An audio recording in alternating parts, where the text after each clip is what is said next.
A frightening eruption over Shephard, Texas.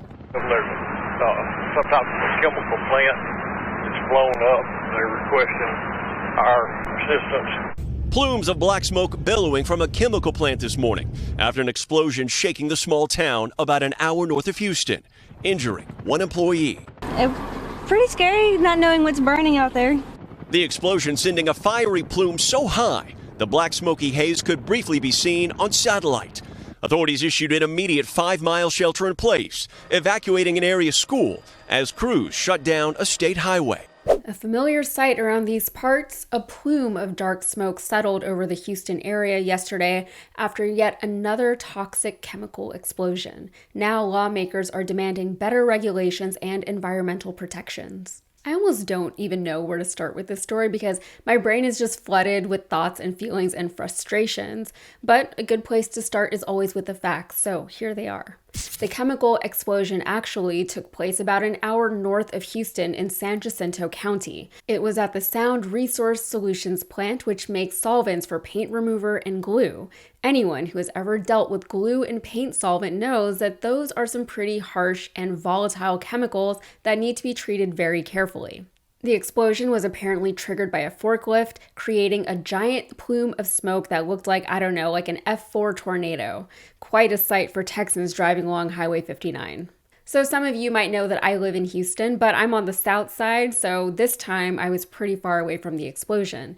But the sad reality is that these things aren't uncommon for those of us in the Houston area. When the news of this broke, I don't even think I reacted much. I wasn't planning on leaving the house yesterday, so there was literally nothing else I could do besides continue to not leave my house. A few people from out of town, including my TYT producer, checked in on me to see if the explosion was anywhere near me, which was very, very sweet of them.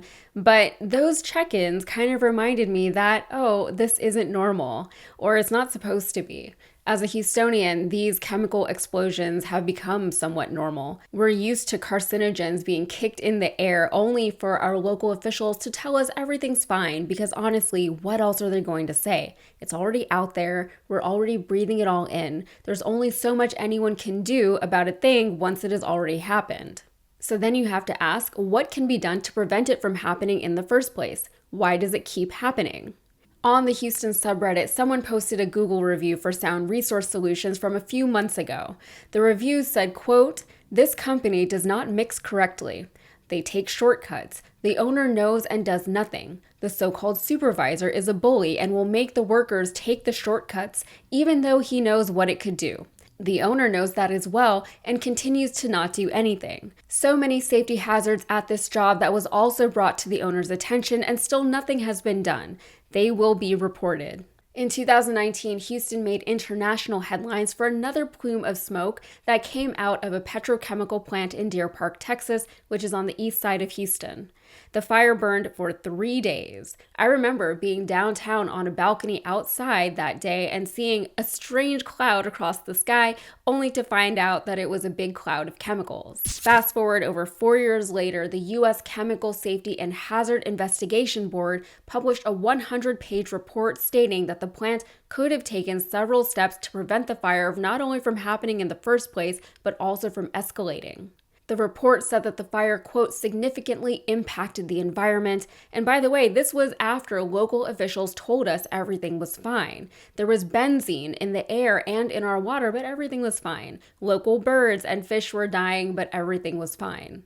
At the time of the explosion, locals were told to shelter in place, but the Texas Tribune reported in April of this year, so again 4 years after the explosion, that despite being told that things were fine, after children were allowed to return to school, benzene emissions remained at dangerously high levels for more than 2 weeks after the shelter ordinance had been lifted.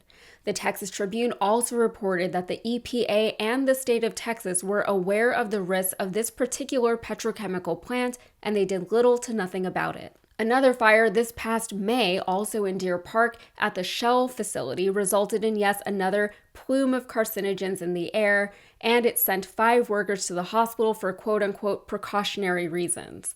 A few months later, the state of Texas filed a lawsuit against Shell seeking $1 million in damages on the grounds of environmental damage to the air and waterways.